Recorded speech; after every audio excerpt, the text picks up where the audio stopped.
Selamat malam. Buat kamu yang lagi rebahan, lagi kerja santai, atau sekadar butuh suara yang nemenin sampai cerita ini selesai. Tenang, gak usah kemana-mana. Tarik napas pelan, lepasin. Dan biarin aku yang bawain kamu ke perjalanan kecil penuh aksi malam ini.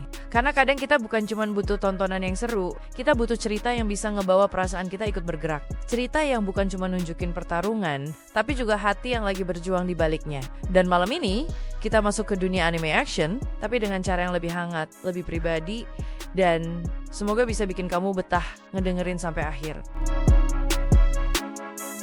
Film ini adalah kombinasi visual 3D modern dengan jiwa petualangan klasik Lupin. Mengejar artefak misterius, melawan bahaya, dan tetap melontarkan humor khasnya. Semua terasa lengkap dan hangat. Sekarang kita kembali ke era klasik.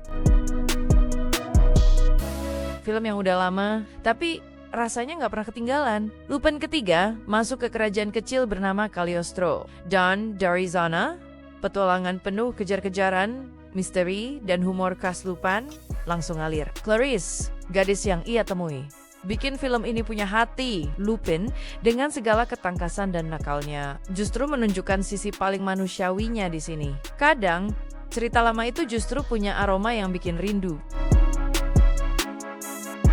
Kalau kamu butuh tontonan yang ngeblas energi, ini dia. Promare itu kayak neon yang hidup. Semua warnanya nyala, semua gerakannya cepat, semua karakternya terasa segar. Gallo, sang pemadam kebakaran muda, adalah definisi anak yang kepalanya keras, tapi hatinya bersih.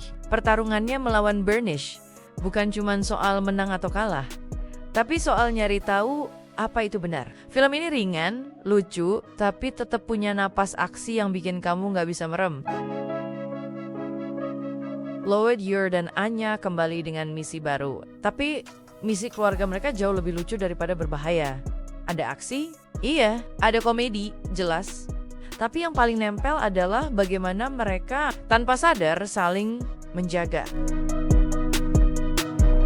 Dragon Ball. Tapi kali ini spotlight bukan di Goku dan Vegeta. Mereka lagi out of frame dan panggungnya dikasih ke Piccolo dan Gohan. Film ini adalah kombinasi aksi besar, android overpower, humor kocak, dan momen keluarga yang hangat. Pan, si kecil lincah jadi pusat emosi yang bikin ceritanya jauh lebih lembut dari kelihatannya.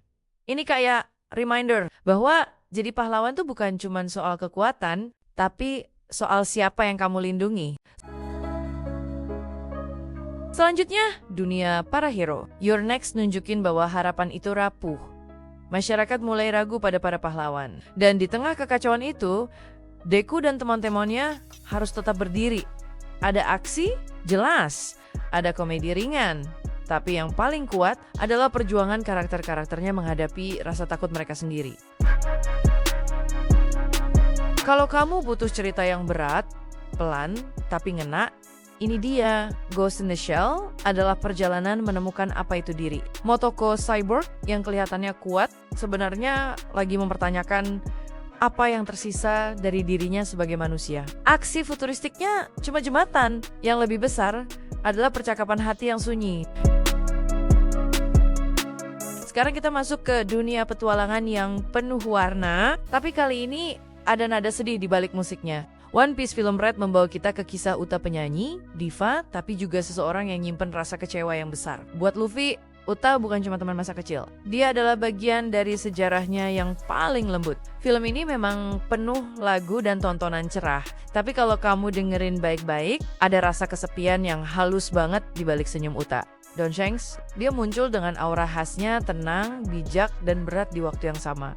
Ini film yang manis, tapi penuh luka kecil yang gak kelihatan. Kalau tadi suasananya tegang, sekarang kita pindah ke sebuah perjalanan dalam kereta. Mugen Train itu kelihatannya simple, misi, kereta, dan iblis. Tapi kalau kamu perhatiin, film ini lebih mirip perjalanan ke dalam pikiran masing-masing karakter. Tanjiro dipaksa masuk ke dunia mimpi, tempat keluarganya masih hidup. Di titik itu, pilihan buat bangun terasa lebih berat daripada melawan iblis. Rengoku sosok yang hangat, kuat, dan penuh dedikasi, bukan cuma karakter pendukung. Dia adalah jantung cerita. Melihat dia berdiri, bertarung sendirian di ujung rel. Rasanya kayak ngelihat seseorang yang udah tahu akhir hidupnya, tapi tetap tersenyum. Film ini nunjukin bahwa Jadi kuat bukan berarti nggak punya air mata.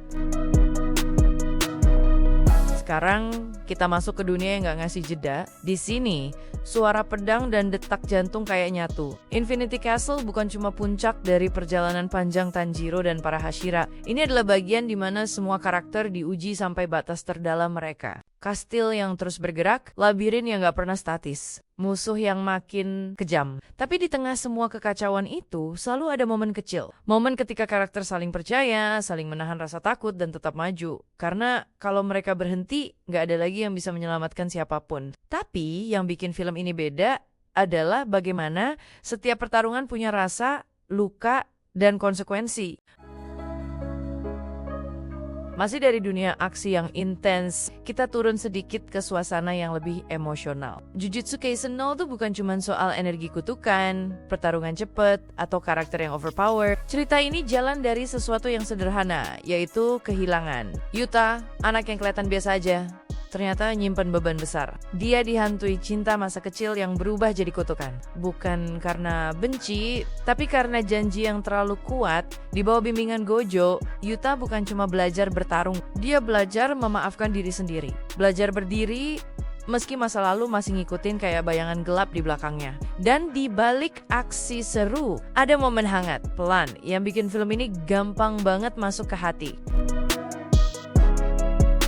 Kita mampir ke sebuah dunia futuristik. Dunia yang dingin, sunyi, tapi penuh perasaan yang gak pernah selesai diucapkan. Evangelion, Thrice Upon a Time, film ini bukan sekadar aksi robot raksasa dan ancaman kehancuran. Di balik layar ada seorang anak yang akhirnya harus berdamai sama dirinya sendiri. Shinji, dengan segala luka, ketakutan, dan rasa bersalahnya, akhirnya belajar bahwa keberanian itu nggak selalu soal menghadapi musuh. Kadang keberanian itu soal mau berdiri menghadapi diri sendiri. Di sini aksi mereka cuma jadi pintu masuk. Yang lebih besar adalah perjalanan batin.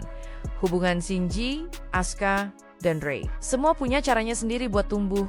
Walau dunia mereka lagi retak, film ini kayak ngingetin kita bahwa manusia sekuat apapun tetap butuh alasan buat bertahan. Dari cerita yang gelap, sampai petualangan yang penuh warna. Dari pertarungan paling keras sampai momen keluarga yang kecil dan hangat. Anime action itu ternyata nggak cuma soal pukulan, pedang, atau ledakan, tapi tentang hati yang terus bergerak. Oke, segmen kali ini cukup sampai di sini. Kita lanjutin ceritanya di video berikutnya. Tetap santai, tetap enjoy. Semoga kita ketemu lagi di next episode dengan cara tekan tombol like-nya ya. Dan terima kasih.